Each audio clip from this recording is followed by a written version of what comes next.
What is up, guys? Episode 3 of the MMA Dynasty. Should be a good Episode three. one. We have a lot to talk about. Yeah, let's get right into it. All right. So, guys, let me just give a little recap.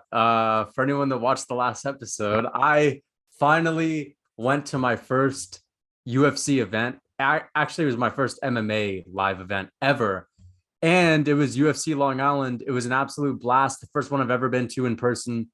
And man, what an experience. The first memory that I had walking in there. And I was a little bit late, god damn it, because there was some traffic and it wasn't ideal. It was kind of hard to get into the place. There were so many cars lined up outside. So the first fight that I saw was the Herbert Burns fight, where he gassed out and got tired and kind of quit. And I was walking in, and Herbert Burns was beating this guy up. So and I can hear the shots. I can hear them grappling on the ground. So one thing that's really cool when you're there in person that you don't really get from the TV, whenever someone gets a takedown, whenever someone's being slammed up against the fence, or if someone's landing ground and pound and there's an impact on the ground, you can hear everything, especially with the takedowns. It's so much louder in person. The cage is way louder. When someone does a really over accentuated feint, if they go like this and they bounce on their feet pretty heavily, you can hear it really well. So that's one of the cool things that I noticed. But yeah, walking in and seeing Herbert Burns beating this other guy up and then losing that fight, that was a insane thing to watch. And yeah, the crowd reactions whenever there would be a finish, the card started. It was pretty great, honestly. I loved it. It was awesome. Obviously, the main event was a big letdown. As soon as it ended, because it had been a long card, as soon as the main event ended, people were pissed, but they were so fed up with how it ended that people just stood up and started leaving instantly.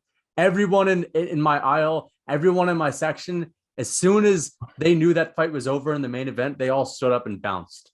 So overall, it was a pretty amazing time. Man, that's good. That sounds amazing. I still haven't gone to UFC event, so hoping to go sometime soon. But what was the first of all, did you run into any fighters? We were talking about the last episode. I didn't, man. I freaking didn't, bro, because it's really hard to get to the fighter section. And I also didn't really see any fighters just walking around. I guess they were all either in the back or they were on the main floor right next to the cage. So unfortunately, I didn't run into any fighters. I tried scouting them out, but I ran into people that recognized me for Muslin and all this other stuff, but I did not run into any fighters, unfortunately. Also, when it comes to seats, you have to be very particular in which kind of seats you're going to get at one of these shows. So, for example, if you're sitting too high up, you'll see everything that's going on. However, it's a little bit far away. And if you have a seat that's, a little too close, then there's going to be some obstruction from the cage. If you're sitting that too level to the cage, then you're going to be able to see the top of the cage. You're not going to be able to see the fighters that well. So what I did is I got into my seats. I didn't think they were ideal. And I kept an eye out on some other seats. The whole time I was looking at other seats in better sections. And I was thinking, wow, no one has sat in those seats for about an hour. I think it's time to make my move. And I snuck into a really good section. And I ended up watching most of the fights in a seat that wasn't technically mine, but no one else had it. Awesome. So yeah. That is awesome. Also, what was your fight of the day or fight of the Oh my goodness. So if I had to go with the fight of the entire card, I would 100% have to say it was Matt Schnell versus Sue Mudaeri, because first of all, the first round was not that action-packed. I had Sue winning that. It was a pretty close round. It was a pretty close round, but the second round, man, everyone in the building, including me, just saw Matt Schnell getting whooped, seeing him get dropped, seeing him get wobbled all over the place. I mean, we were all going crazy. We were like, oh shit, like this is about to be over. And then Schnell got the victory. The last thing that any of us would have expected. As soon as he landed on top of Sue, as Sue Mudaeri. Fuck, I'm really bad at pronouncing that Yeah, name. it's hard to But as soon as he landed on top and he got mount, man, it was over. And he was landing some vicious shots. That was the shots that he was landing on him he was out for a while too. Like, yeah. He was lying there for 3 minutes, man. He didn't come to for about 3 minutes. It was hard to watch, him laying there unconscious, but wow, that was an absolute comeback of the year kind of performance from Matt Schnell. Really impressive. I mean, Sue looked great. He looked fast. Really crisp striking. He's a really long guy, really rangy, but Schnell was just the tougher man. He just had more grit in that fight and he pulled out the win. Matt Schnell's been finished before. So yeah, I think this, the Tibetan monk Sue, I think he'll come back. He's only 26 years old. He was the youngest fighter on the card. I think he'll come back, but that was my fight of the night. What was your fight of the night? I would probably say that too. I mean, it's hard to really compete with that. I was so shocked. Like they were literally probably 5 seconds away from calling the fight originally. Oh yeah. And then out of nowhere, multiple times, man. Yeah. Then out of nowhere, he just starts landing. And then when he got him on the ground, I was like, okay, yeah, he's for sure gonna submit him. Yeah. And that submission was real smooth too. Mm-hmm. There's nothing he could have done. So I would say that would also be my fight of the night. However, we have something to talk about these fights. The 2 women's fights. Oh my goodness. Absolute. Actually, the 3 women fights. Bro, I mean, I know there was a submission in there, but bro, the Lauren Murphy Miocic Tate fight, I literally fell asleep in person. In person, I fell asleep. I'm not kidding you. I promise, guys. First of all, there were excellent fights on this card. And one thing that I do notice is in between fights, the gaps are a little long until you get to the main card. So on the prelims and the early prelims, the gaps between the fights can be pretty long. When it got to the main card, it was transitioning right away. And, it was the main card. So the gaps were a little shorter. I was more awake. I was more alert. And then you have Miocic Tate and Lauren Murphy getting in the cage. The walkouts are cool. That's another thing that's great in person are the walkouts. The walkouts are way cooler in person. The music is blaring loud though. So if you have sensitive ears, that's probably going to be the only negative when it comes to going to an event. But, bro, I fell asleep within 4 minutes of that first round and I could not keep my eyes open. I couldn't do it. I fell asleep in person with a loud crowd and people were booing. People were waving around their phones, flashlights, and I was barely seeing it because I was sitting near like this. So, yeah. Honestly, I think, look, good. There's a lot of good women's MMA fights. However, it's just so hit or miss. Like it's either a very good fight or a very bad fight. And I think we're at the point where you may have to stop adding women fights to the main card unless it's a championship fight, because it's just like snooze fest after snooze fest. And everyone's getting tired of it, And I mean, listen, I don't understand why, because here's the thing about Miocic Tate. I know Miocic Tate's a vet. I know she's got a big following. I know she's had some good wins in her career, but who really gives a shit about Miocic Tate in 2022? This ain't the Ronda Rousey era, okay? Maybe 5 years ago, but not now. I mean, how many people really want to see Miocic Tate fight? I know she's got fucking followers on Instagram. I know she's got millions on there. But how many of those are actually tuning in for her? They're just clicking to see how pretty she looks online. I mean, listen, these fights are putting me to sleep on a consistent basis. And the only way that I can get away with watching 99% of women's fights without falling asleep is if I go to the bathroom or make a dinner, make my food while they're going on. And that's it. Or have it in the background. Exactly. But now I'm prepping for a show, a bodybuilding show, and I'm in person. I can't just go out and eat. I can't just go to the fucking hot dog stand and get food. I have to sit there and watch, and I can't watch. It is so bad. So bad that I literally cannot keep myself awake while they're going on. And just why are they on the main card? That's what I want to ask. Why? What is the reason? Bro, They're not People bringing in the want to see it. pay-per-views. I'm telling you that. People don't want to see it. People were waving on their flashlights, booing. I don't understand. They're trying to fit a status quo. That's the only thing I could think of.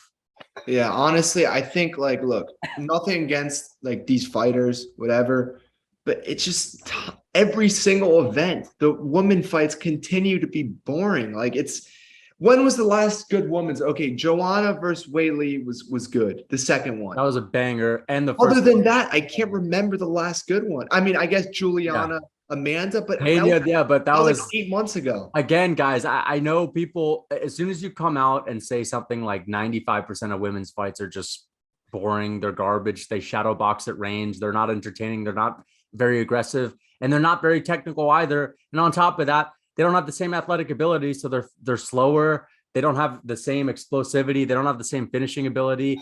And you get more boring decisions in women's MMA than you get in men's MMA tenfold. I mean, think about it. Up until Molly McCann spinning back fist at UFC London, up until that point, and that was in March. That was late March. Months ago. Up until that point this year, there were no finishes in the UFC for women in general when it came to a TKO. No TKOs, no knockouts up until March. And on top of that, I just want to say this. For every time you can mention, but what about this fight? But what about that fight? There's like a handful only. There are 200 that you can put up against that. So for every 200 women's MMA fights, there's probably one or two that are fucking fire. And then there's a couple that are good. And then there's a whole bunch that are just straight up, ugh. And the funny thing is that first people were hating on you for saying that. And then the more fights the more cards that happen, the more and more people are like, oh, he's right. Look, I think he was right all along. Yeah. And but honestly, I don't understand. Why is Miocic Tate and Karate Hottie and Amanda Lemos on the main? Why is that the co-main? Why? It should not be. Ricky Simone versus Jack Shore should have been on the main card. That's a fight that fans are fucking geared up and hyped to see. It doesn't make sense. It literally is not anything other than fitting a status quo, because I know for a fact that just because those women have big followings on Instagram does not mean that people are tuning in to watch their fights. I guarantee it. There are plenty of people that follow those women that would never even want to watch their fights. Also, the other thing is that, look, the thing about women's fighting is MMA, there's way more men who are into martial arts, into boxing, they're into jiu-jitsu. So there's going to be way less competition for women's. So let's say there's a champion like Amanda Nunes, Valentina Shevchenko, like that are actually good, yeah. That are actually really good. The people who are usually challenging them are not close to their level. So the fights either end in a quick knockout or they just a boring unanimous decision. Yep.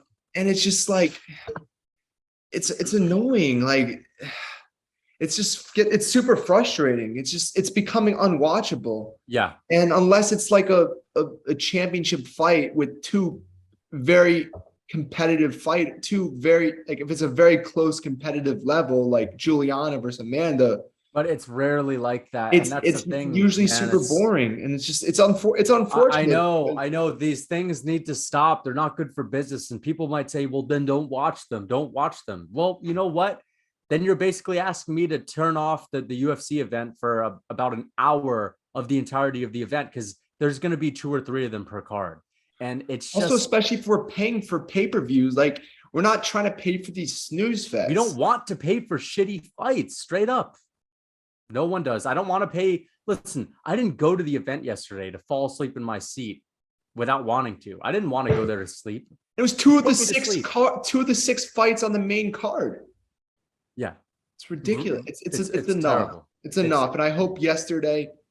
And there were some bangers yesterday. I mean, you look at the card in general. Let me go through the top fight all the way down to the prelims. So Ortega Yair, really unfortunate ending. I'm so we'll get into that fight in general soon, but that would have been a banger. It started off as a banger. For sure. If it went longer, it probably would have been a war. Then we had Lemos versus Watterson. I mean, submission in the second round, but the whole first round was shadow boxing. Just dull. Also, I just want to mention that when I'm watching this in person, that Lemos fight and the Watterson fight, I realized how slow Michelle Waterson was when throwing her kicks, how far out at range she was. She was not in range while throwing a lot of their kicks. They were slow. They were not athletic. They were sloppy. It honestly looked like someone who had been training for 3 months went into the cage and tried to show off their new techniques. So, and that's the co-main event for you. That's the co-main event on one of the only cards of the entire year that will be in New York. Okay, now let's talk. Matt Schnell, Sue Motahari. Excellent fight. Great Incredible fight. Probably one of the best fights I've seen all year. Maybe the best round of the year. But that could be, that's probably round of the year by far right now. Shane Burgos versus Charles Jourdain. Not the best fight, but it was a good fight. Competitive. Some people had Charles Jourdain winning that. I could see him winning the first round. I could see it going to Burgos too. I don't think it's a robbery at all. No. But the third round, Jourdain was just destroying Burgos as well. But that was a decent fight. Lauren Murphy versus Miocic Tate put me to sleep. We already covered that. Nice. So let's go to the prelims. Punahele Soriano versus Dalcha. Okay, great fight. It ended in the KO. Good fight. Ricky Simone versus Jack Shore. Great fight. Great fight. Very technical. I thought Jack Shore was going to win, but Ricky Simone's a beast. He rocked him and then submitted him. Great win by Ricky Shore. Great fight. They really showed high technique. Bill Algeo versus Herbert Burns. Great fight. Jacoby. Wait. Can we talk about that Herbert Burns fight real quick? Yeah, for sure. So I was honestly super confused that whole fight. Look, like I don't understand what happened. Like, did he go in with a knee injury? Did he? I don't know. I'm hearing things about an injury. I don't know. All I know is I walked in. The first fight that I saw was that. That was the first thing that I saw as soon as I walked in and saw the cage. And I saw Herbert Burns laying down some ground and pound. And then I saw him fucking lose and gas out. I was just so confused because, like, how do you gas out after one round? Like, I don't know. Listen, Gilbert Burns carried him out of the cage. I don't know what do you think? Because it seemed as if, a lot of people were saying that he gave up, that he quit, that he tired out. And, people say that being tired will turn anyone into a coward. So I think that's hard to believe because, like, you think he got injured? You think he had an injury? So apparently he has had a knee injury before in the past. Yeah. And he was looking just fine. And then he just wouldn't get up. Yeah. Like, that's just very confusing to me, honestly. Like, I'm going to give him the benefit of doubt. I'm going to say it's probably a knee injury, but if that wasn't the case, that's embarrassing, like you're an MMA fighter and you can't get through 2 rounds. Like, no, I'm just going to say it as it is. If you're a professional mixed martial arts fighter, or if you're an athlete and you literally cannot make it for the full duration for 10 minutes, if you can't play for 10 minutes, it's like being a wrestler in the Olympics and not being able to go past 1 minute, or being a boxer and gassing out after 2 rounds when you're in a 10-round fight, or being a baseball player and having to leave the game in the 4th inning because you're tired. Honestly, you should be ashamed of yourself. You should train harder. Your whole job is to train to be ready for the fucking competition. It's one night of the year. One night. Even if you lose, bro, your job is literally to at least be, in decent enough condition to make it through the whole comp. Like, that's what you're supposed to do. And if you just gas out after a minute, that really goes to show that you don't want it. You're not training hard enough, or you just quit. One or the other. You're either not prepared, which means you didn't train hard enough, or you just quit, which in that case, like, I know you're a fighter and you're tough. You get in the cage and I respect that. And, like, you'd probably beat the shit out of me anyway. But, like, bro, as an athlete, that is unacceptable. What are you even doing?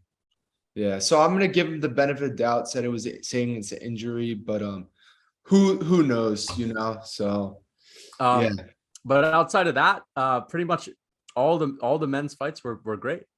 Yeah. It was a great card. The only issue is, every hour and a half they'd throw a fucking sleeper fight, and all this. It just so happens that all the fights that were boring were women's fights, straight up. It's coincidence? I think not. Exactly. Hopefully the UFC realized, like, saw this, realized, like, and just to cool down with those fights, you know? Yeah. So Another thing that I noticed is when it actually got to the main event, because that was probably the only fight on the card that was really high profile. I know there were a lot of great fights, there were a lot of highly skilled fights, but the only fight on the card that was like truly high profile with guys that were potentially getting ready for a title shot or a number one contenders fight. Listen, there was a different feeling in the building when Brian Ortega and Yair Rodriguez were walking out. So I could only imagine what it's like to go to a stacked pay-per-view when Brian Ortega and Yair Rodriguez, that's just another fight on the main card. And you have like, I couldn't, bro, I could only imagine how insane the energy would be if it's John Jones and Stipe walking out, if it's Conor and Khabib walking out. That would be otherworldly. And that's why I really want to go to a pay-per-view, a stacked pay-per-view, is because the energy in the building when the main event was walking out was on another level. And yeah, I know people had been sleeping. I mean, bro, I was almost sleeping with the Michelle Waterson and Lemos fight. I pretty much was. And as soon as the other fight started and the promos hit the screen, I was wide awake and I was gassed. So that's just another really cool thing. But overall, great card. By the way, let's just talk about some up and coming news. So a lot of news to go over today. A lot of news to go over today, and we've heard some interesting things. So UFC 281. What's going on with UFC 281? All right. So this is news that you guys will not hear anywhere else. People are too scared to get in trouble for sharing this news or whatever. But UFC 281. Ready? Should we got a drum roll? I think a drum roll is needed, man. There's a big thing going on. It's big at news. MSG. So first of all, it's at MSG. We're gonna try to go. And second of all, so I heard from a very, very reliable insider source that the main event will be John Jones versus Stipe Miocic for the interim heavyweight belt. Boom. That's right. Jones versus Stipe. That's the fight. That's going to be the main event, and it's going to be for a belt. 281, guys. Madison Square Garden. I am beyond hyped for that. John Jones return. Yeah. What better card is it to return for? Seriously. Honestly, I don't know if John Jones has ever fought in a championship fight in New York. I think he's originally from New York. He's from Rochester. He may have fought on a fight night there when he was up and coming, but man, Jones, Stipe at Madison Square Garden in my home state, I'm 100% going to go to that. And the fact that they're actually finalized this fight and they're ready and they're training for MSG, it's actually happening. And I can't wait because again, this is a fight that I've kind of given up on it in a way. I'm not going to lie. I mean, they've been talking about John Jones's return for 2.5 years, and he was supposed to come back last summer. And then he was supposed to come back in the fall. And then he was supposed to come back in the spring. And then he was supposed to come back this summer.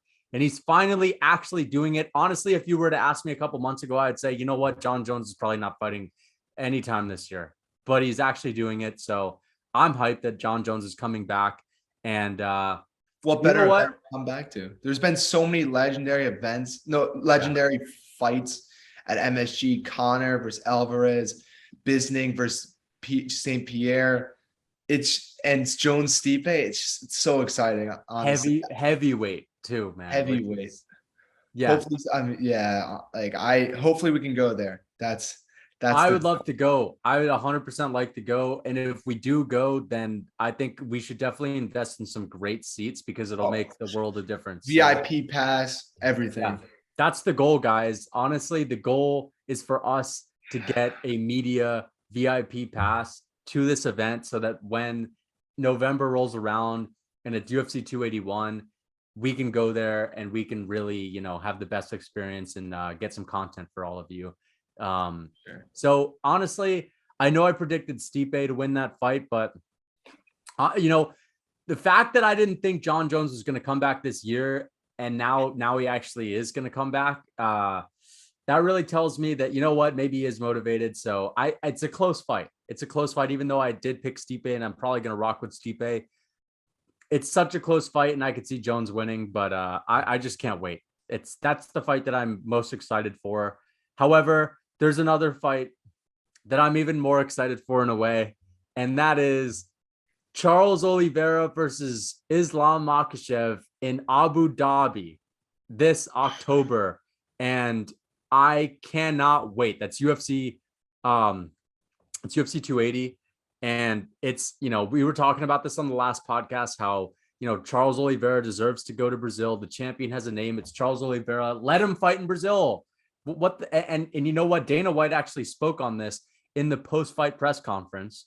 That's right. Dana White was back, which is great, but he spoke on this, and they're not going back to Brazil this year. And you know what? I do respect Oliveira for, wanting to stay active. And I think that's going to help him in this fight. But most importantly, I think that he was just saying, I don't want to go to Abu Dhabi so that they would give him a little bit of extra bump, pay him a little more. And now he's getting pay-per-view points, and he's not even technically the champ on paper. He's getting pay-per-view points. He's going to Abu Dhabi. And you know what? I think all the pressure's on Islam, because Charles Oliveira has already made it. He's made it out the favela. He's made it out the hood. He's made it big. He's confident. He's running through the top guys. He's running through legends. He's finishing guys. He's a marauder. He's a destroyer. And you know what? Islam Makhachev is going to be in his home base. I know he's not from Abu Dhabi, but he's going to be in a stadium where everyone's rooting for him. Khabib is in his corner. His head coach who coached Khabib is in his corner. You have princes and fucking kings in the Middle East watching you. Everyone has been telling you all week, come on, you need to do this, brother. Live up to your legacy. Come on, brother. Live it up. Live up to your legacy, brother. And you know what? Charles Oliveira is going to be calm, cool, collected. Just another fight for him. Just another fight for him. And I think that Charles Oliveira is going to come at him with relentless, reckless abandon, bro. I think he's just going to come at him and go for it. So I can't, honestly, the reason why I'm so excited for this fight is because I truly believe that this is the closest thing we'll ever get to Khabib versus someone that could actually give him problems. And you have Islam Makhachev, who trained with Khabib their whole life, similar styles, similar skill sets, both extremely strong grapplers. And, their potential kryptonite is going to be a guy like Charles Oliveira who can knock him out and submit him. So that's why I'm excited for this. What do you think? I see it similar to you. Charles Oliveira has fought guys, probably about 10 guys, like who were like at some point in their career top 5. Islam Makhachev has fought none. Yeah. Unless Dan Hooker was at one point, but I don't even think he was. So I think the experience will for sure play a factor. I think in the past fights, Islam Makhachev fought Bobby Green on 1 week notice. He fought Dan Hooker on 1 week notice. Both of those guys were training for fighters who were strikers. Yep. That so weren't ready. They were not prepared for not Khabib, Islam's ground game. Yep. So like Charles will for sure be prepared. He'll be expecting to be taken down. He'll know what to do when he's taken down. So I think Charles will be a lot more prepared. And I think the experience will show. Also, Islam has never fought in front of a crowd like this, if I'm not mistaken. He's fought in front of a pretty big crowd, and he actually did fight in Abu Dhabi when Khabib fought Poirier. So he has fought in front of a pretty not a main event. Like he's not. He's never been in this because think about it. I think Islam did fight in a pretty big fight in Abu Dhabi against Dan Hooker, but that wasn't the main event. He has fought in a main event, but it's been in Vegas. Yeah, and again, I know the Dan Hooker fight was in front of a big crowd in Abu Dhabi, but he wasn't the main guy. Not the main guy, and you're also not fighting Charles Oliveira, which is a dominant guy who's an elite grappler. He's prepared for you. Yep, an elite striker. Like honestly, good luck with that, Islam. I think this is the perfect time for Charles to fight Islam. I think Islam is making a huge mistake not fighting Benny or anybody else in the top 5 before Charles. And I think he's going to get humbled. I really do. I think Charles is going to come out there with his knees, his freaking elbows, he's going to come out there angry like he did last fight. With a chip on his shoulder, man. I Just don't because the think UFC fucked him over, bro. I don't think Islam is going to know what to do. I really don't. He's going to try to take us. He's going to try to shoot. He's going to get kneed in the face, get Yeah. punched. And I think Charles is going to finish the fight in the first round. Listen, I just got to say this. I just want to get this out of the way. It seems like Islam Makhachev is drinking the Kool-Aid when it comes to his own name. I think he really believes that he's the number one guy, that he's already the uncrowned champ. He's But, already done it already. Like yeah, like he's who acting have like you he's already proved that won. against? The last guy that Islam fought that was actually fully prepared for him was Drew Dober and Thiago Moises, and he didn't do shit for the first 3 rounds. He submitted Drew Dober, but he took about 14 minutes to do it. Did not do any damage to Drew Dober, and Drew Dober's a striker. That ain't no Charles Oliveira. Then he submitted Thiago Moises, who has good jiu-jitsu, but it's Thiago Moises. All right, we're not talking about Charles Oliveira, the guy who has the most submission wins. He also got taken down in that fight. He got taken down, and that was close on the feet. You know, Thiago Moises, he ain't the best fucking striker. He's not a good striker by any means, by any stretch of the imagination. I really like what you said, because I do believe that Charles Oliveira is going to get in that cage and he's going to sun Islam Makhachev. I think he's going to humble him. I really think so.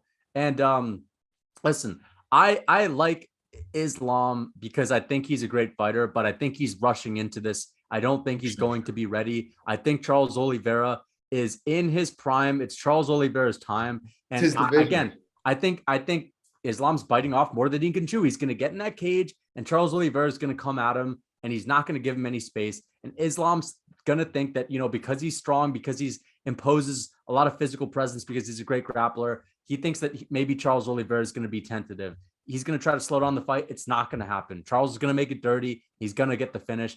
And I think Islam's going to be waking up wondering what the heck happened with a serving of humble pie, and Khabib's going to be there, and Charles Oliveira is going to call him out. And Charles Oliveira, here's my prediction. By the end of that card, I think everyone in the world will be saying Charles Oliveira was the man to beat Khabib, and Khabib needs to come back. And I don't think Khabib comes back. I just don't. I think Khabib is a man of his word. He has integrity. And I don't think that, you know, a sport, I know it's not just a sport, it's a fight, and that's his brother Islam who's going to lose. But I just don't see Khabib coming back. He's made a promise. He seems very convinced of this as well. And I don't think Islam Makhachev is going to be offended if Khabib doesn't defend his honor. You know, I think that Islam Makhachev's he's a man. He's his own guy. I think he would be more vindicated if he, you know, takes his loss and then fights back. Because here's the thing. I think Islam would have a better chance of winning this fight if he gets a couple other fights under his belt. Yeah, but I agree with you. I think he's going to get smoked. Yeah, I think he's going to get humbled. He's going to get humbled, bro. I just don't think he's ready. I don't, you know, I think after the fight, like, look, we could be completely wrong. Yeah, we could Islam could be ridiculous. It's just more the fact that he hasn't fought at anybody in the top 5. Like, it's so hard to pick a guy based off of just a reputation. Yeah, Bobby, the guy who's done it time in, time out. Who has Bobby Green been able to grapple with that's that impressive? And also, Dan Hooker, his weakness has always been on the ground. And the Dan Hooker that Islam fought was a washed up Dan Hooker that soul was taken by Dustin Poirier. So you look at Charles Oliveira's recent fights. I mean, we got Dustin Poirier, and he dominated Dustin on the ground. Dustin's no black belt jiu-jitsu, yeah. Dustin had Khabib in trouble on the ground in a guillotine. Chandler, he took Chandler's back very quickly in that fight. Gaethje twisted him up like it was nothing. Tony Ferguson, a lot of us forget that Tony Ferguson's great on the ground. Charles Oliveira beat him up on the ground for 3 rounds. He submitted Kevin Lee, and people say, well, what about Kevin Lee? Kevin Lee was on top of him. He was beating him up a little bit. Listen, Charles Oliveira had Kevin Lee right where he wanted him. He was just waiting for Kevin Lee to make a mistake and get tired on the ground and capitalize, and that's exactly what he did. Everything that Charles was doing to Kevin Lee was calculated in that fight. And the Charles Oliveira that we're seeing now is night and day different than the Charles Oliveira we saw in the beginning of his career when he was getting beat up by Paul Felder on the ground. I understand that Islam has phenomenal sambo. He's got great wrestling. He's got great positional awareness on the ground. He's strong as an ox. But Charles Oliveira is one of the biggest lightweights that there is. I know he used to be a featherweight, but you look at him against his recent opponents, he was bigger than Gaethje. He was bigger than Poirier. Charles Oliveira is a massive lightweight. So you got 2 big lightweights. I don't think strength is going to be that much of a factor. Maybe Islam will have a slight strength advantage. I mean, He's very big for the weight division as well, but I just don't see it helping him. I could see Charles catching a submission when Islam tries to take him down on the way down. I could see Charles putting his lights out on the feet, gassing him out with knees, beating him up badly and landing a good shot. Or I could just see Islam having 25 minutes to throw up a submission. I think if there's anyone that's gonna shut down Islam's game, it's Charles. But we'll see, because Islam has good cardio, and Charles Oliveira is a very quick starter, and he goes for the finish. So I won't be surprised if Islam gets the decision, but I just don't think it's likely. I think that's his only way to get this victory. Yeah. So yeah, I agree. I Also, can't wait though. yeah, I'm extremely excited. I mean, that and Stipe Jones, just two unbelievable fights that we've just been waiting for. We had, I mean, a kind of a weak summer of main events, and it's finally coming. So Honestly, the fall is always a great time for UFC. The last few falls have always been excellent for the UFC, but bro, this summer has been trash. It's been trash. It feels like they've been trying to book certain fights and it just haven't happened. So then they're going to their second resorts. Like, I'm sure they're trying to book John Jones, Stipe. I'm sure they're trying to book Khamzat versus Colby. And I think that they failed to book those. So they went with people who were supposed to be co-main events and made them main events, because there is no way that Amanda Nunes versus Juliana Pena 2 was supposed to be a main event. There was just no way. Yeah, that was supposed to be Jones versus Stipe. Yeah, I'm sure that was supposed to be Jones versus Stipe, Covington or Chimaev, one of those fights. And I'm sure that they were hoping that Conor was going to be back at this point. But yeah. So speaking of Conor, Poirier actually said that Conor should fight Gaethje. Yeah, I saw that. It'd be fireworks, and it'd be a good winnable fight for either of them. So I was wondering what you thought of that.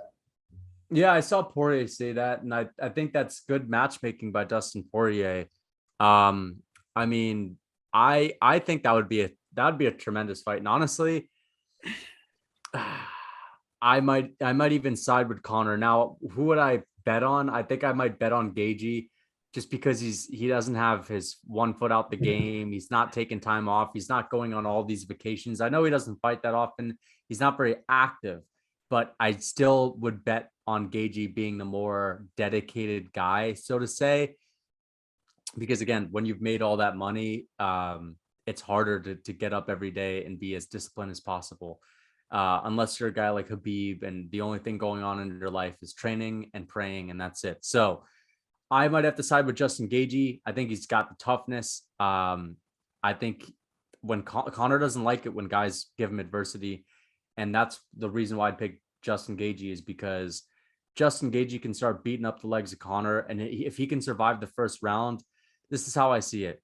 Every time Conor gets out of the first round, anytime someone pulls him out of the first round into the second, into the third, I think his chances significantly decrease with every round that progresses these days, especially against a guy that has power, finishing power like Justin Gaethje.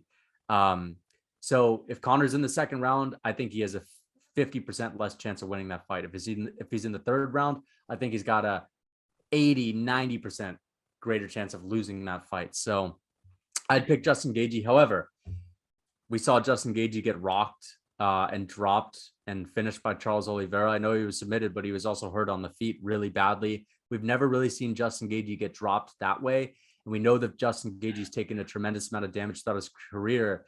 Wars with Dustin Poirier, wars with Eddie Alvarez, a war with Michael Johnson, then getting finished by Olivera.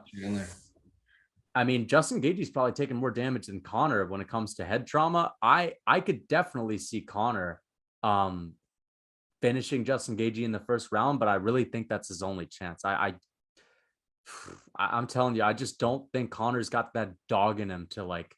I think when someone starts putting a beating on him, I think, it's easy to fall back into that. I could just go back to the yacht and chill. I mean, I know he's not consciously thinking that, but that could be in the subconscious somewhere deep down. You're like, That's the 20th leg kick. I mean, it'd be so easy just to like kind of, but I'm not saying he's not consciously doing that. I know, but I'm just saying in general, when you have that much money, your body kind of in a way might be more willing to just quit.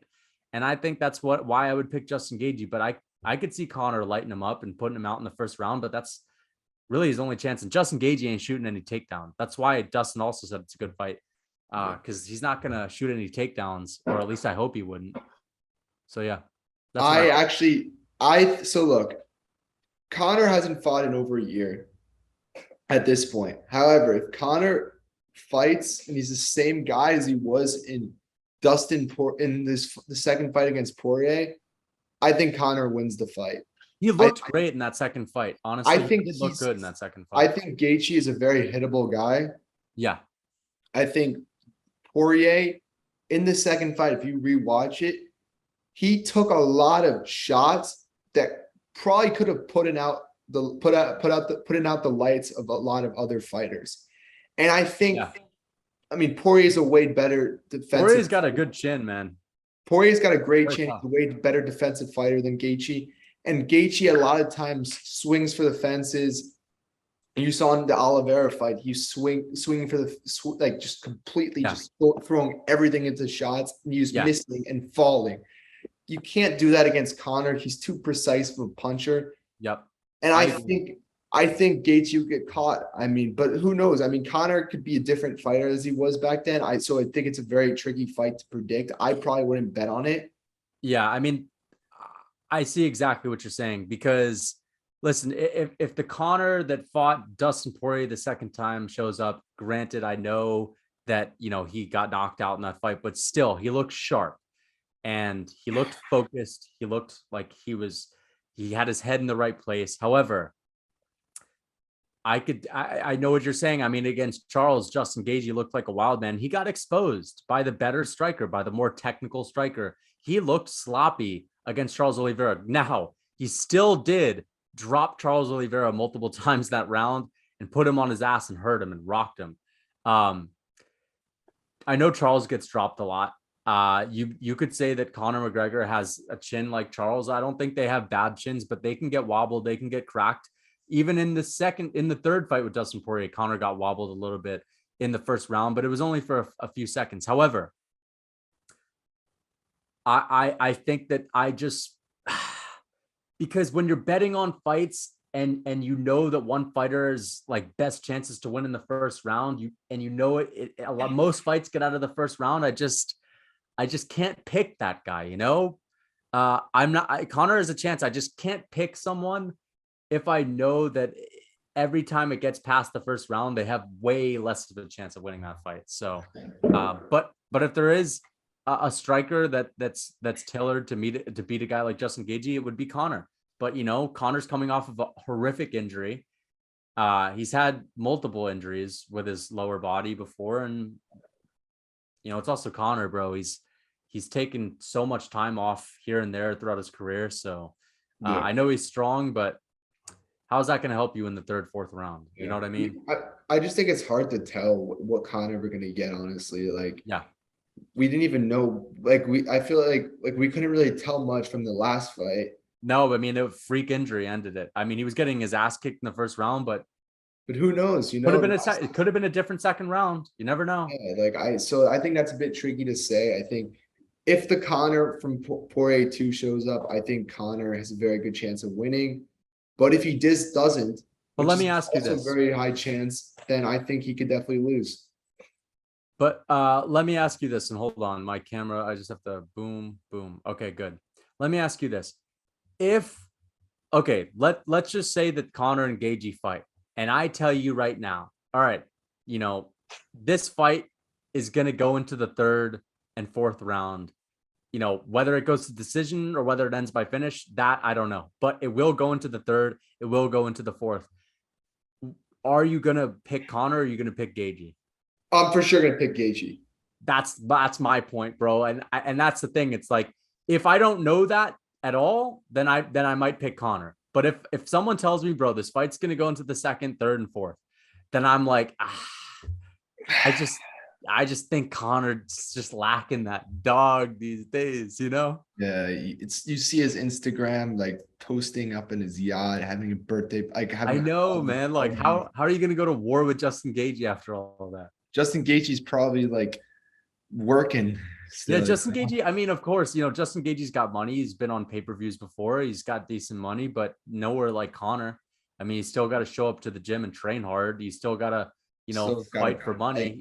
He's not a made man for the rest of his life, like Connor. So, um, but I think that'd be a great fight. So, uh, some other news, by the way, before we get into some other stuff, there's UFC London next week, which is a huge card, and I love the London cards because when they go to London, the fans get behind their fighters like no one else, and the support that the fighters from the UK receive from the fans is just great to see. The atmosphere is excellent. The energy and the intensity that the crowd has over in the UK or in Ireland whenever they go there is unmatched as well. So there's some big fights. Tom Aspinall, Curtis Blades in the main event. Amazing main event. I love the main event. Sadly, Darren Till pulled out, but we have Paddy Pimblett on there. Alexander Gustafsson's making a comeback.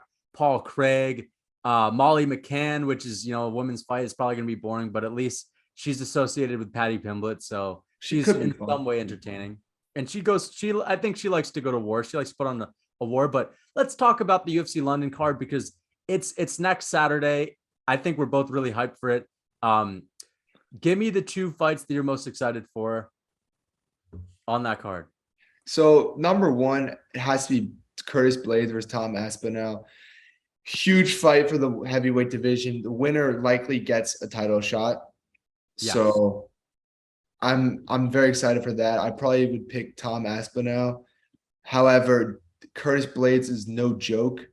He could put anyone out with any punch. So yeah, he's got power and he's got tremendous wrestling. He's huge too. If he gets on top of you, bro, it's gonna be hard to get up. That's the thing when guys in the heavyweight division, if you get on top, if you're a heavyweight, you could pretty much sit there all around and not even try that hard to stay there all around. But I'm gonna go with Tom Aspinall too. Yeah, I would also go with Tom. I think it stays on the feet. Why pick Tom? Why? So first of all, I think there's a few reasons why I'd pick Tom. I think he's younger, he's getting better. I think he's got better striker. He doesn't have more power, but he's a better striker. He's got better cardio. Doesn't have better wrestling, but I think his wrestling is good enough that he could probably stuff the takedowns. So I think that he doesn't get hit much. So I think that will be able to keep it on the feet and avoid taking any of those big shots. So that's why I would take Tom. Do you think this is going to end by KO? TKO? No, I actually think that it's going to be a decision. I think Tom will win by decision. Okay. Yeah. That's a bold pick. Everybody's expecting it to go. I mean, I think there's a chance it's TKO if Curtis Blades gets tired. Yeah. But I'm expecting a Curtis Blades who's with way better stamina than the past. So I think it's going to be I honestly, unfortunately, think it may be a slow fight. A lot of these heavyweight fights, that could be the case. A lot of these heavyweight fights end up being slow fights as they're worried about the power other fighter possesses. So I think Tom Aspinall takes it slow. I think he's very, very cautious with the power of Curtis Blades. And I think he just outstrikes him a bit. And I think he wins by decision. I wouldn't be surprised though if he wins by TKO and it's just a completely different fight. Let me ask you this: what do you think that it's likely that this is going to be a snooze fest main event that the crowd is going to be booing, like one of those, or do you think it's just going to be a good slower main event? When I say a snooze fest, I mean like everyone watching is going to be really disappointed, and that people are going to be shitting on it for the rest of the week. I think it'll be more like how Francis Ngannou versus Ciryl Gane went.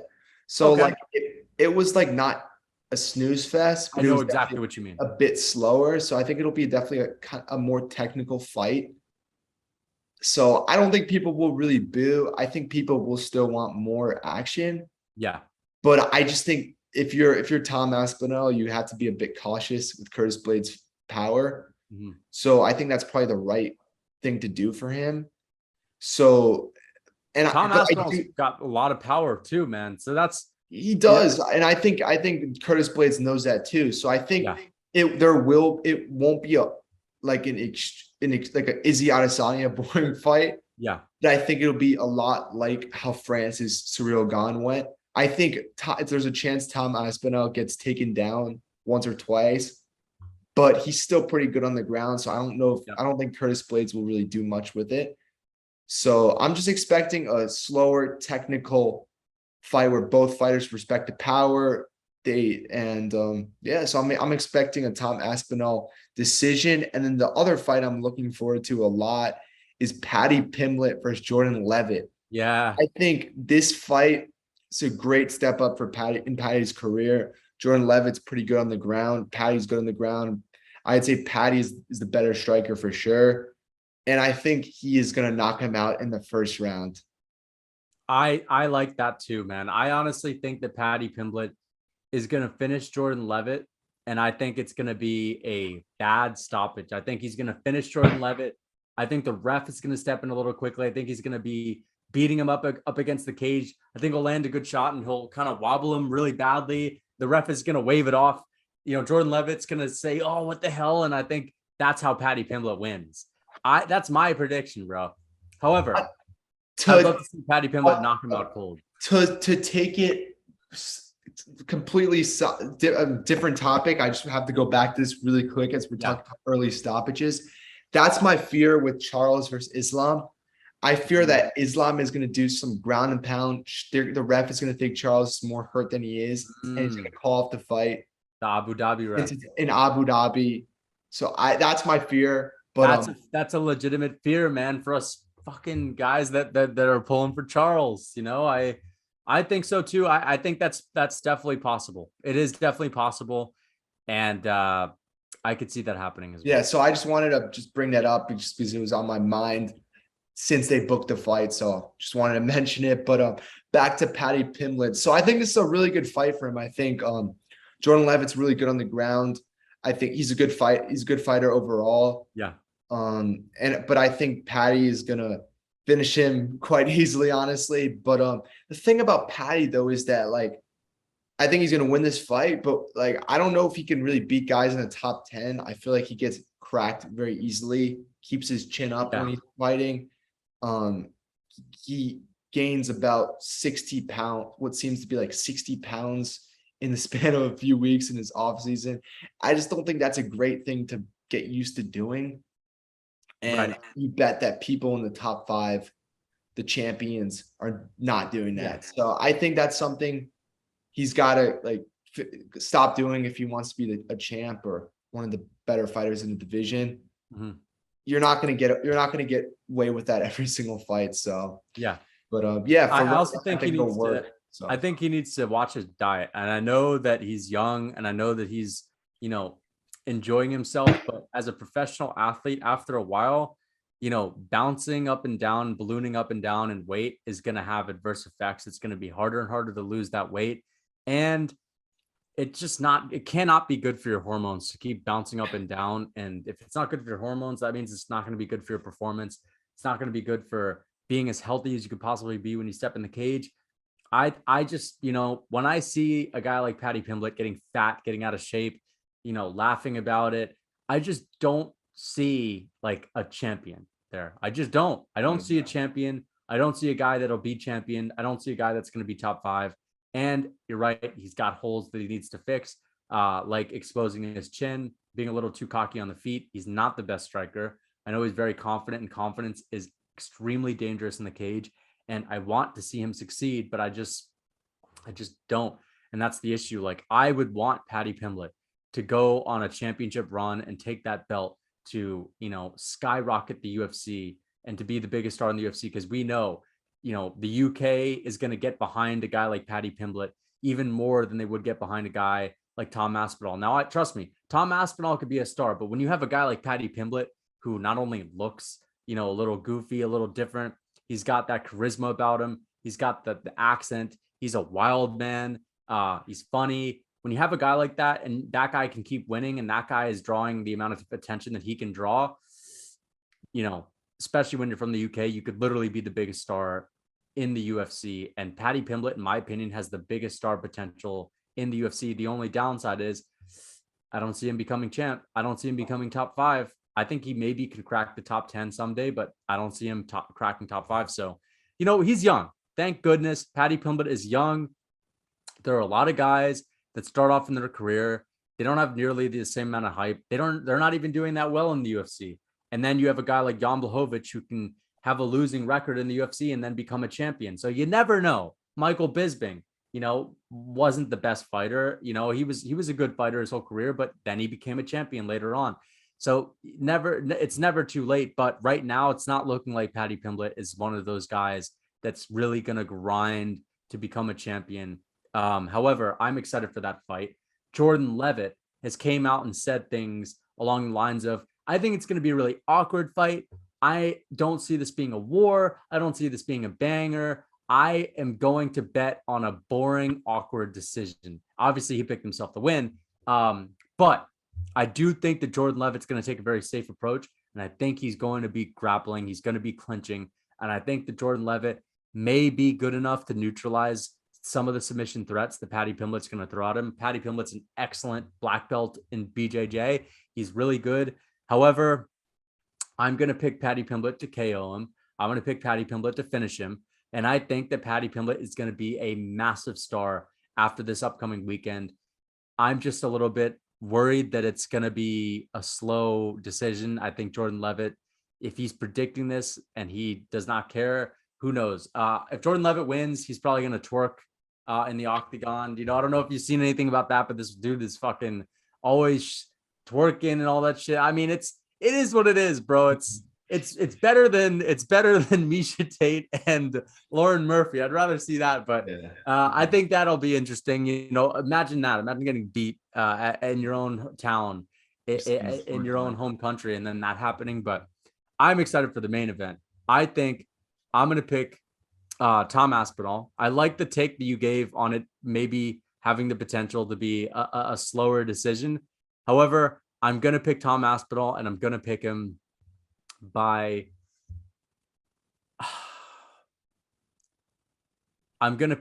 first round TKO. First round. Yeah, I'm gonna pick him by first round TKO. I watched back the Vulcan fight, and man, all I saw was tremendous amount of hand speed and power from Tom Aspinall. And I know that he got the submission.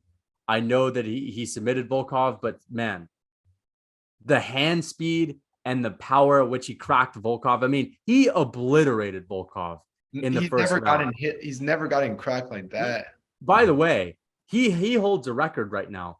He's had 5 fights in the UFC. He holds the record for the least amount of fight time for anyone with 5 fights in the UFC. I mean, he steamrolled Volkov. Nobody does that to Volkov. Derek Lewis knocked Volkov out. It was like 30 seconds left of the fight. Cyril Gane beat Volkov. It was a competitive decision win. He's clearly won that fight.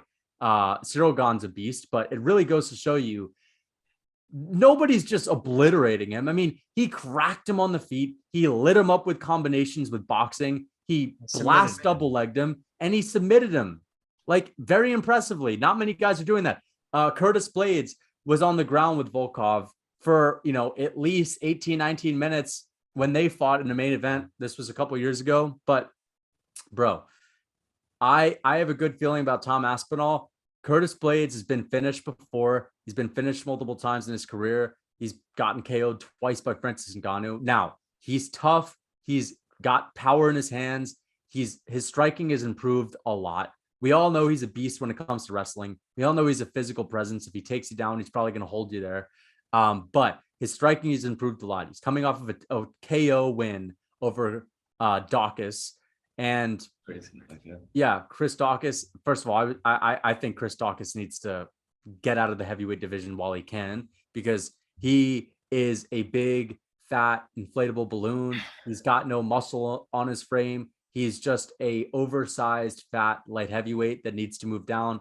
But anyway, Uh, yeah, beautiful KO by Curtis Blades. Curtis Blades has finished lots of guys. He finished Junior Dos Santos, so very dangerous. I could see Curtis Blades getting a KO. I could see Curtis Blades getting a decision win. I could see Tom Aspinall getting a decision win, but I am just buying into Tom Aspinall's hype. I just think that he's going to get even better. Tom Aspinall in a recent interview said that he's never trained this hard for a fight. He said that I don't like to say this because everyone says this, but I've literally never went this hard in the training camp before. I feel fantastic. And the reason being is because Curtis Blades scares me. He is scary. I don't want to lose. This guy poses a significant threat.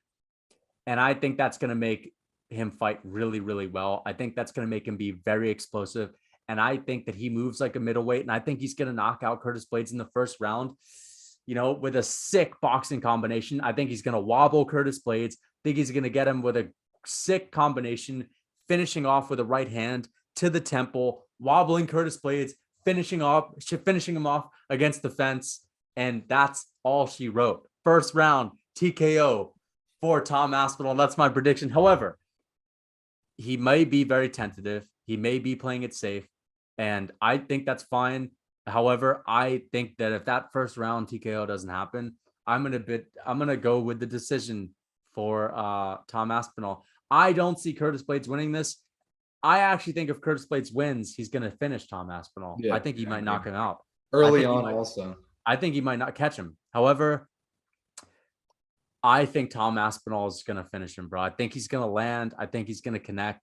And I think that Volkov is tougher. I think he's got a better chin than Curtis Blades. I don't think that Curtis Blades is going to be able to react as well as Volkov got rocked. Volkov got stunned. I think that if Tom Aspinall can land a good combination on Curtis Blades, I think he'll have a good chance. Now, Volkov also doesn't have the same power that Curtis Blades has. I know Volkov can finish guys. He's got power. He doesn't have the same kind of one-shot power that Curtis Blades may have. So maybe that's going to make Tom Aspinall a little tentative. And I don't like it if Tom Aspinall is tentative. I think Tom Aspinall needs to go out there and be explosive. But I'm either going with the first round TKO or I'm going to go with a decision win for Tom Aspinall. I think the thing about Tom Aspinall is that no other heavyweight can move like he does. Yeah. And I just think nobody's as all around as him. Yeah. So I think he beats Curtis Blades, and I think he beats whoever wins, like whatever happens with Francis and John. So you think Tom Aspinall's the champ? I think Tom Aspinall will be the next champ in the heavyweight division. I really do.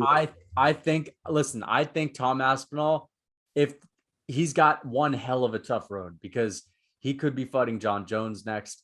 He could be fighting Francis next, or he could be fighting Cyril Gane. I think that it's going to be, Francis. Listen, whoever wins between Jones and Stipe is going to fight Francis. But I think that Francis is going to win in that fight. I know you said that Jones, if he beats Stipe, he'll beat Francis. However, Tom Aspinall is going to have a hard route to the belt. Whoever he fights for the belt is going to be tough. Who knows? He might fight Cyril Gane. Like, we don't know what's going to happen. Cyril Gane could beat Tai Tuivasa, and they may pair him and Aspinall up for a number one contenders bout. That is a tough fight for Cyril Gane. I'm going to just go out here and say it.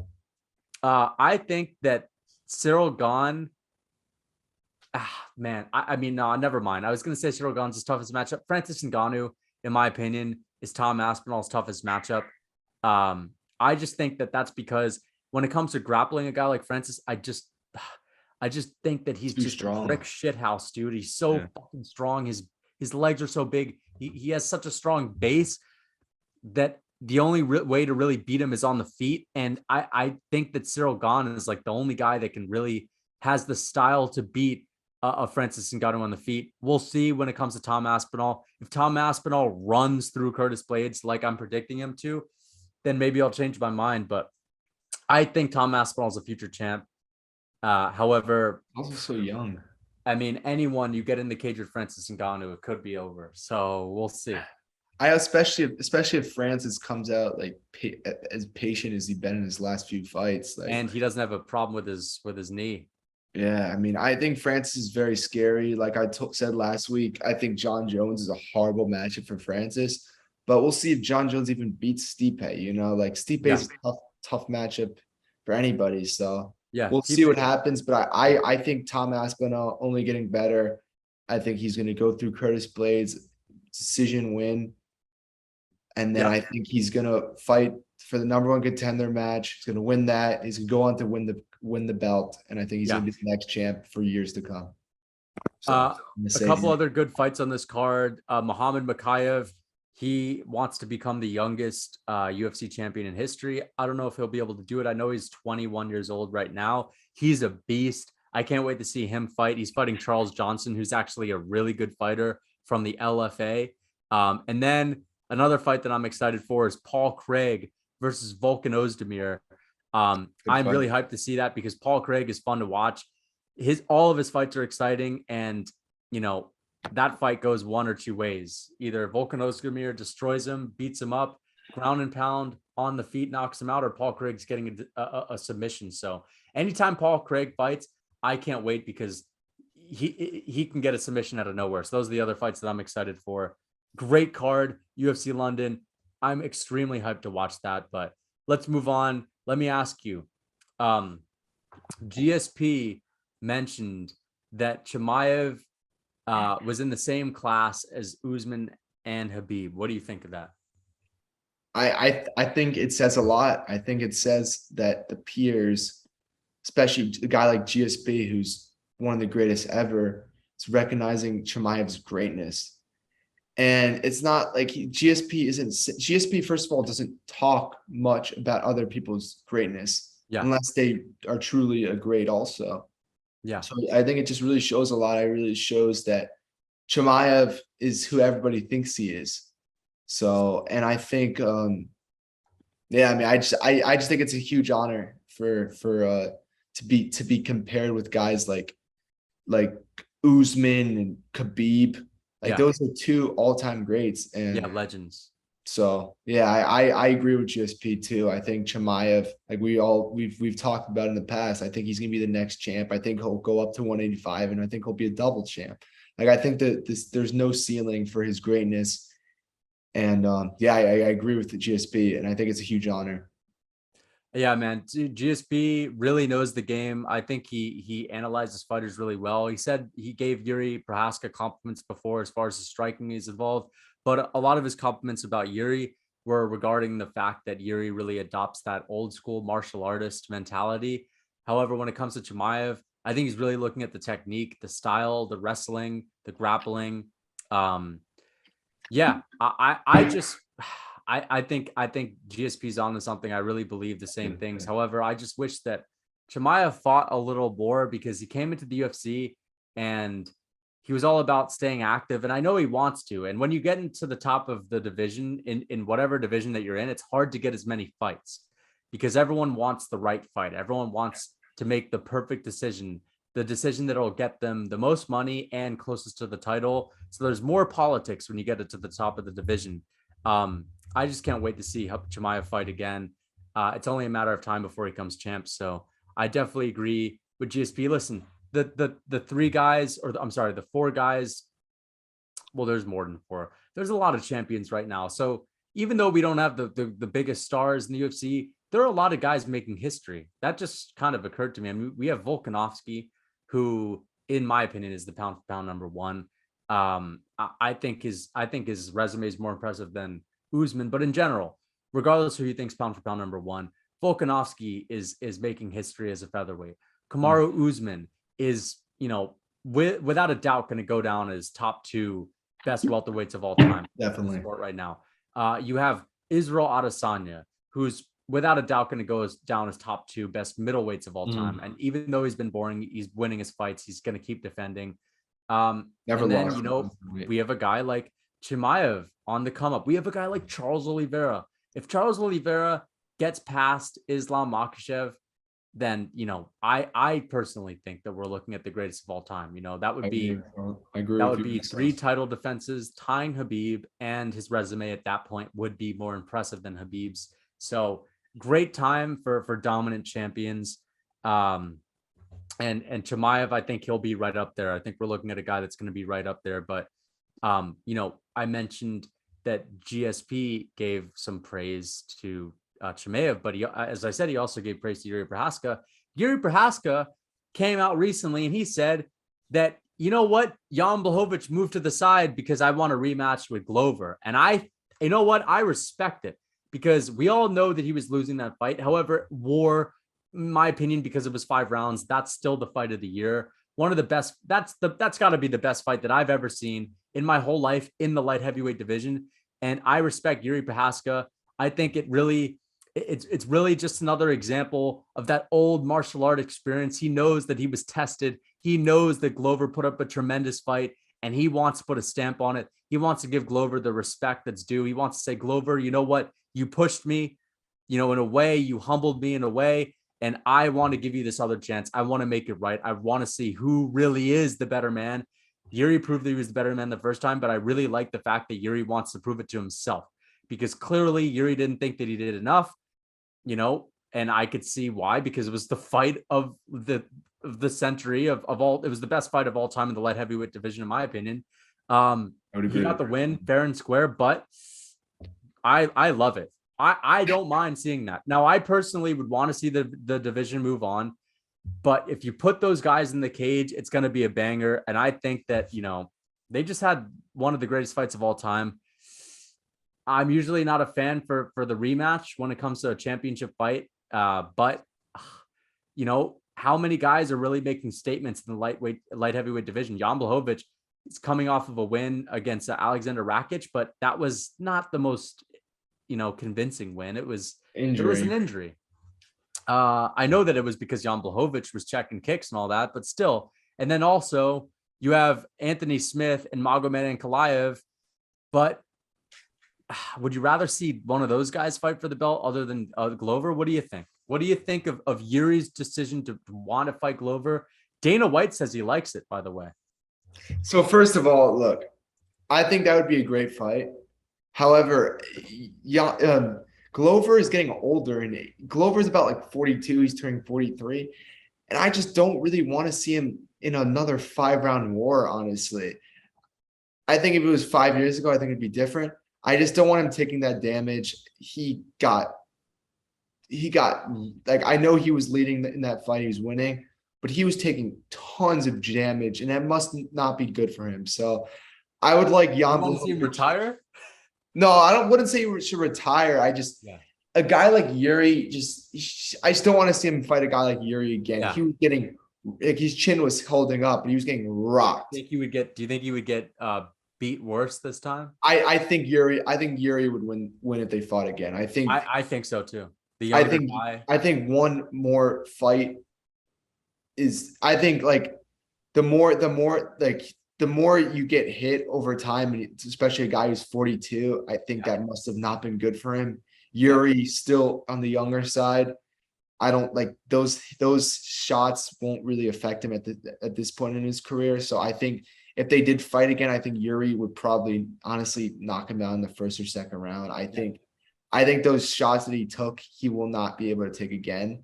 So I just don't want to see Glover get knocked out. He had a great story. He became the oldest champ ever. And I think it's time for that division to move on, unfortunately. And I think I would like for him to fight Jan Blachowicz or the winner of Anthony Smith versus Ankalaev. And but at the same time, if the winner of the Anthony Smith Ankalaev fight won, like, by not that impressive fashion, I think they would probably want them to fight one other fight to get them to fight for the belt. And so, I don't think that fight's going to end with impressive fashion. I don't see Anthony Smith getting finished, and I also don't see Anthony Smith getting a finish over Magomed Ankalaev. So I know that those guys really want that title, but I don't think the UFC is going to be so willing to give it to Magomed, given that he's not the most entertaining fighter. Yeah. And I also don't think they're going to be willing to give it to Anthony Smith unless he gets a finish. If Anthony Smith gets a finish, I think they would.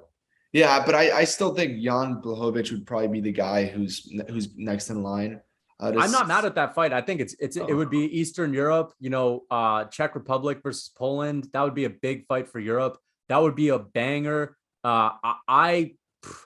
Man, that'd be a tough fight for Yuri, but Yuri's got a fucking chin on him, and he just makes things nasty. And that's the thing. It's like Glover Teixeira had so many opportunities to win that fight.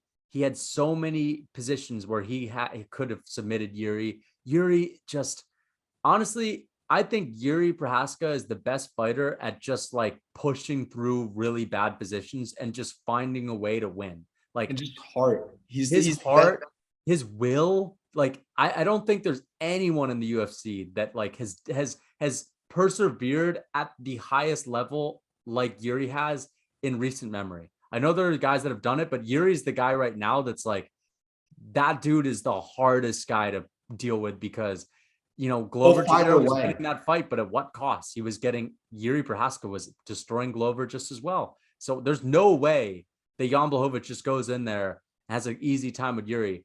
Could he knock him out? Listen, Jan Blachowicz has power. He's got the Polish power. He's really good at checking leg kicks. I know Jiri doesn't throw that many leg kicks, but I think Jan Blachowicz is really good at slowing the fight down and making sure it's not that wild. But honestly, I don't even have a prediction for that fight. I really don't. I'd probably take Jiri. I think Yuri's only getting better. When he came to the UFC, he was pretty raw with just a ton of power. And I think he's getting better. In the last fight, his defense was a little bit better. I still think he's got to work on keeping his hands up. But I think if he was fighting a guy like Jan, he would definitely focus a lot more on that in training camp and stuff. So I think Jiri is only getting better. Jan is only getting worse. He's about 38, 39 years old. He must not have much left in his tank. So I think I'd probably take Jiri by second round finish. Yeah. I think that's going to be a stand-up fight. Really exciting for the time it's on. But I think Jiri would probably win that fight. I think, like you said, he's younger. He's got more power. I don't know if Blachowicz could take those shots. He was getting wobbled by Glover pretty early on in the fight. And I would say Jiri probably hits harder than Glover. So I'd probably Jan hits hard though, man. Jan can crack. He could. As we saw with Dominic Reyes, that knockout was absolutely unreal. And then also Luke Rockholm. But he put Corey on his face, bro. Yeah, I think Yuri's only getting better. I agree. I think he wants to prove something in his next fight because of what happened. Like that he's like a true champion. Because like I know he won, but he was losing that whole fight. Then he got this submission out of nowhere. So I would say he's going to want to prove something his next fight. And I would not want to be his next opponent, honestly. No, I would not. I like that about Jiri. I like that he's a really tough critic on himself, because you could tell, like, even after the Reyes fight, he was saying, I got hit too much. I took too much damage. I'm not too pleased with it. This one as well. He's not a guy that likes to fucking bathe in his victory and really soak it up. Like that's the kind of mentality that you need to just keep getting better. And that's the kind of stubbornness that you need to pull you through a really dark part in the fight. So I would pick Jiri too. I think I might go with a little bit of a later finish, just because I think that Jan still might slow down the fight a little bit, but I just eventually see Jiri just being too much for him, pouring it on. And I think that eventually I could just see Jiri like just viciously finding a good shot and putting away Jan. Jan will be older as well. Yuri's the younger guy, but yeah. Speaking so what about yeah. Wait, I don't know if you heard about this, but speaking of Jan, he actually in an interview said he would fight Israel Adesanya at 185. I know this is on the Ariel Helwani show. Yeah. I listen, I don't think it's possible. I'm just gonna come out and say it. Like, I don't think listen. Jan was never a middleweight. He's never fought at middleweight. I don't think it's possible. No. I understand that he's doing that. I think it's a good gesture. It's a respectful gesture, and I know he likes it too, because he beat Izzy and he could probably beat him again. I don't know if he beats Izzy at 85 though. I don't know. I don't even think he makes 85. I don't think he makes it, but even let's say he did, I think his chances of winning against Izzy at 85 are worse than they are at 205, just because he's going to be so sucked down. He's going to have such a hard weight cut, but it ain't going to happen. It's not happening. That's like, it's just respect. It's respect. Yeah. I respect both those guys, Jiri and Jan, are both such good guys. And it's going to be so like hard to see one of them get like knocked out or lose. Yeah. So yeah. I know, man. Especially Yuri, bro. I don't want to see him get knocked out when he's Such a good guy. Such a good I guy. mean, he really earned that belt, though. I mean, he fought tooth and nail for that belt. So big Could have respect. quit at so many times, at so many points in that fight. Yeah, Like, could have got finished, man. And he's not the best on the ground to survive like that for 24 minutes. and then to submit him. And then to submit him, bro. And it's not just the regular guy, it's Glover Teixeira, one of the UFC's best jiu-jitsu guys. So Usman, there's a Usman theory that's going around. Let's hear about it, because there have been some whispers behind the scenes about what's going on with Usman. So what they're saying about Usman is that he's going to win the Leon fight, and he's going to go up to 205 and try to win at 205. And the reason he's going to do that is because if he does that, nobody's ever gone up 2 weight classes before and won, or even skipped a weight class and fought for the belt. Nobody's ever done that. No. So in Usman's mind, in Ali's mind, if Usman goes up, wins the belt at 205, there's going to be no debate that he's the greatest fighter ever. That would be and then also defenses and a win 2 weight classes up, winning the belt. That would be double champ status. Yeah. And also the other thing to that is there's not much of a risk with that. Like if you lose going up 2 weight classes, like there's no shame in that. Like if you lose going up 1 weight class, there's no shame in it, you know? So like I think that's what Usman and Ali are thinking. And I honestly, the more I think about it, I agree. I think that would be a wise move. You avoid Chimaev. You want to get criticized for avoiding Chimaev. It's a huge reward, not much of a risk. Not much of a risk. If you lose, everyone expected you to lose already. Yeah, and we talked about it last week. We don't think it would go well, but who knows? Usman if he won, that would be insane. That'd be insane. Who do you think his best matchup is? First of all, I just want to say this. If Usman goes up to 205, that's 10 pounds, 80, 20 pounds, 90, 30 pounds, 200, 35 pounds. And on top of that, the guys that are, competing at 205, they're going to weigh another 25 pounds heavier on the night of the fight. So he's going to be fighting guys that are literally like 40 pounds bigger than him, which probably is 3 inches taller at least. Way taller, way bigger, way rangier, more power. So in my opinion, Usman goes up. Listen, Usman's a great wrestler. He's got a good jab. He's got a little bit of power. He's going to be fast, probably faster than those guys, but he's going to get knocked out straight up. He's going to get knocked out, even if it's against a guy like Glover Teixeira, who, still has good power, still has good boxing. I think Usman gets viciously knocked out by Magomed Ankalaev. I think he gets viciously knocked out by Yuri Prochazka. I think he gets knocked out by Anthony Smith. I think he gets knocked out by pretty much everyone in the top 10, except for maybe Paul Craig. Because Paul Craig, I think Paul Craig would submit him though. Paul Craig would fucking submit him and tangle him up. So I just don't see it going well. But if Usman does get up there and win that belt, man, how could you say he's not like at least top 3 best of all time? And you might even call him the GOAT. Yeah, I don't know about the GOAT though, but like it would be he would be in the discussion for sure. 100%. If he beats Leon first, then yes. If he beats Leon first, that's 6 title defenses at welterweight.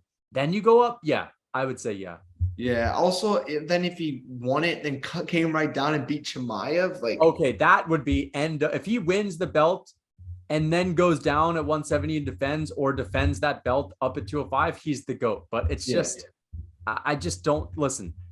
Who do you think his best matchup is? We don't need to discuss the worst matchup at 205 because there are plenty of them, but who do you think his best matchup is? Do you think it's a guy like Yuri Prochazka who he could potentially take down? I think it's Jan Blachowicz. I think Ali seems to think it's Jan Blachowicz clearly, because he was talking about moving up when the champion was Jan. Like he was referring to Jan, and then they did the whole face-off thing. He didn't do the face-off with Yuri. You really think he would be able to wrestle or grapple? I don't, but I think that's what that's what Usman and Yeah, Ali think. of So course. I mean, take it for what it's worth. But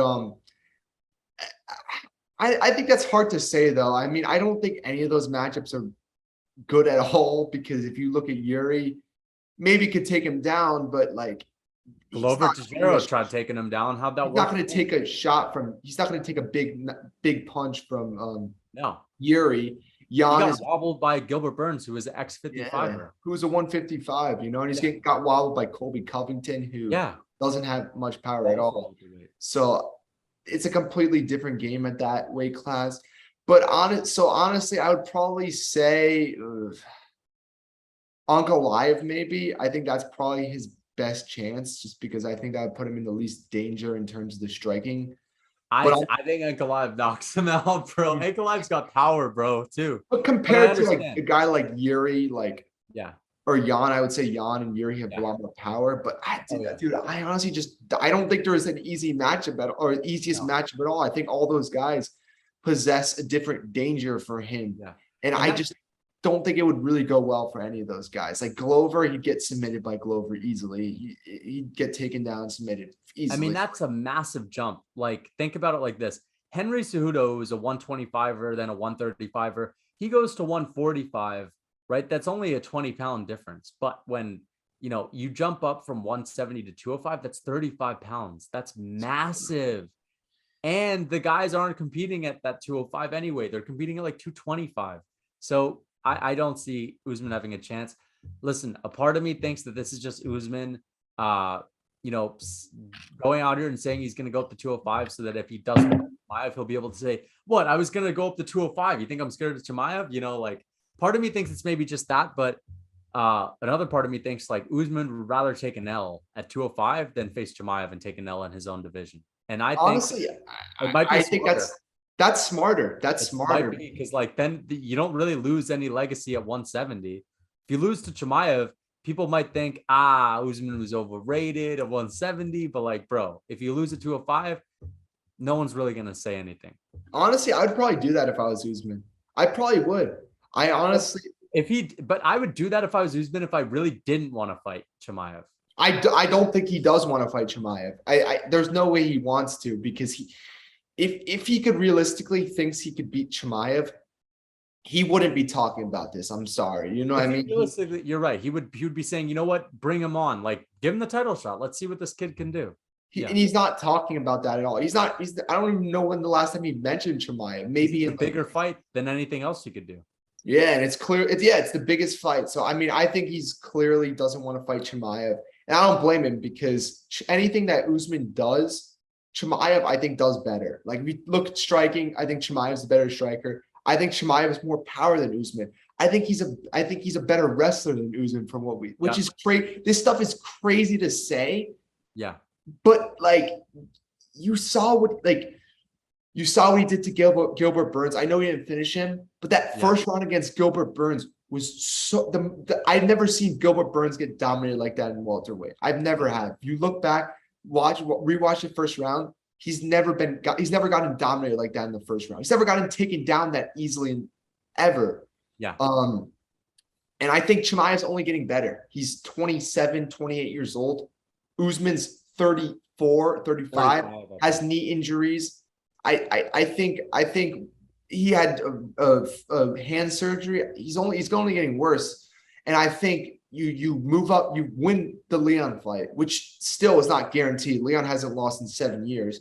You win the Leon fight, you go up to 205, you win or lose, then you probably retire, honestly. There's I think there's no way he wants to fight Chimaev. There's no way because, like you said, he would have been talking about it. He would have been bring it on. I want some new blood.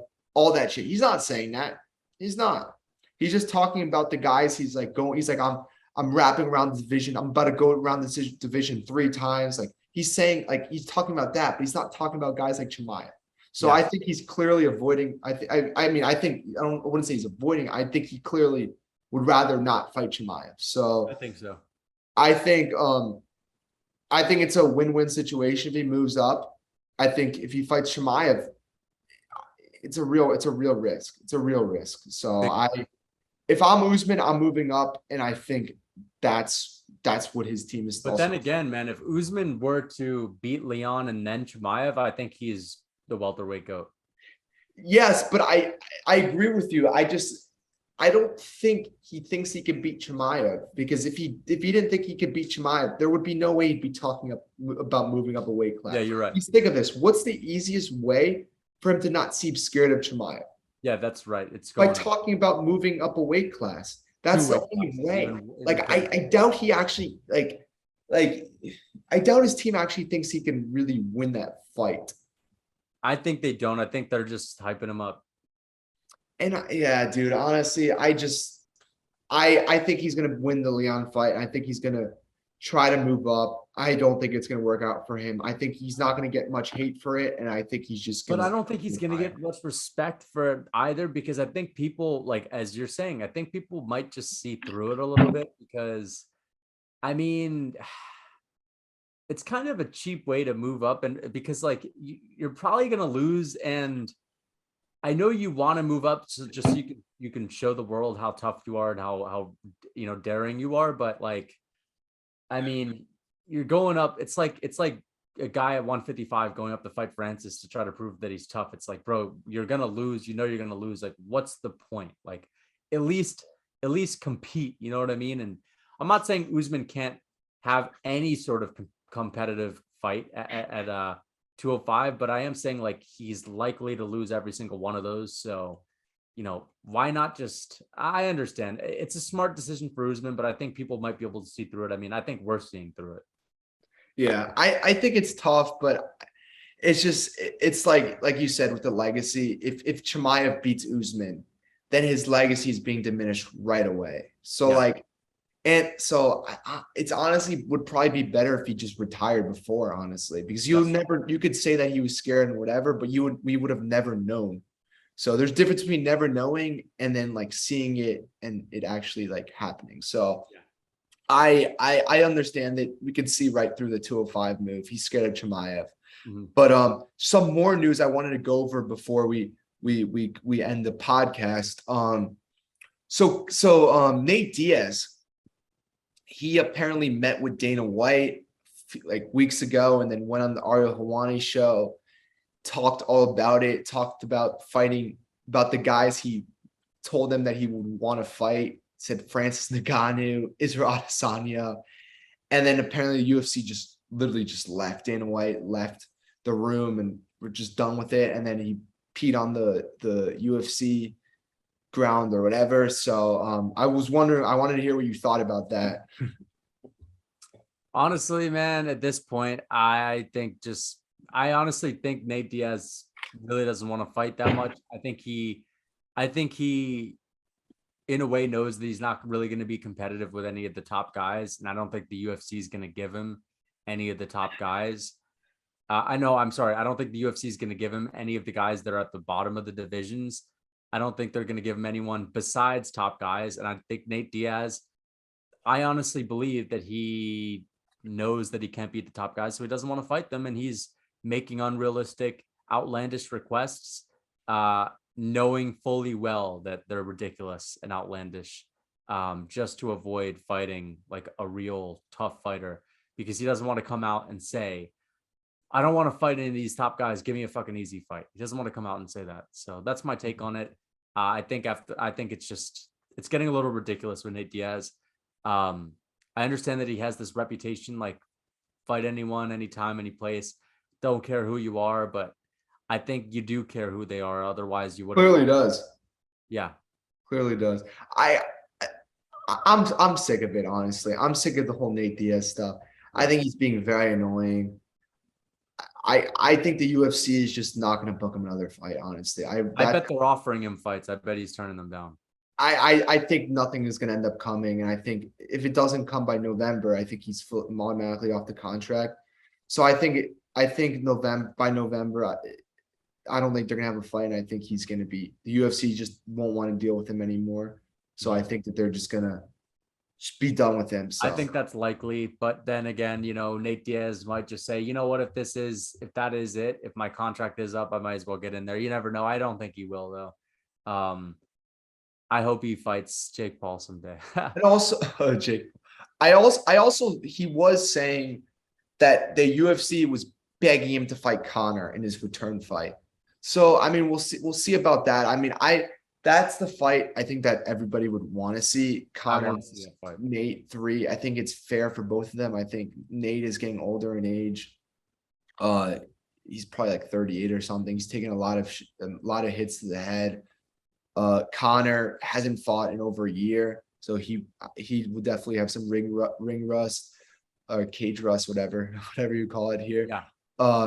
So I think that's the fight to make. Connor versus Nate 3 will sell a ton of pay-per-views. Perhaps will be top 3 ever in pay-per-views. I think Nate Diaz Connor 2 was top 5. So I think there's no reason for the third one not to be just as big, if not bigger. So right. I think that's the fight to make. Connor Nate 3, end of the year, early next year. Hope the UFC does it.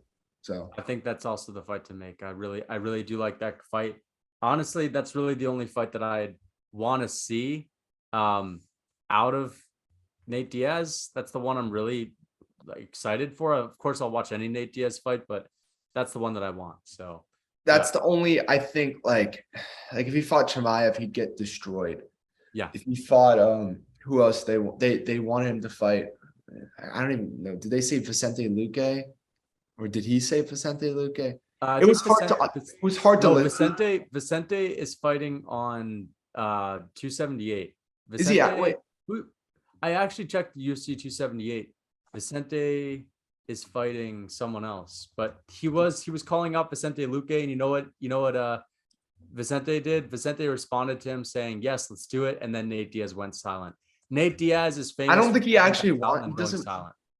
Nate Diaz clearly doesn't want the smoke. No, he doesn't want the smoke with any of the top guys. He clearly doesn't. He clearly just wants a money fight. Oh, Vicente is fighting Geoff Neal next. I mean, he should win that fight.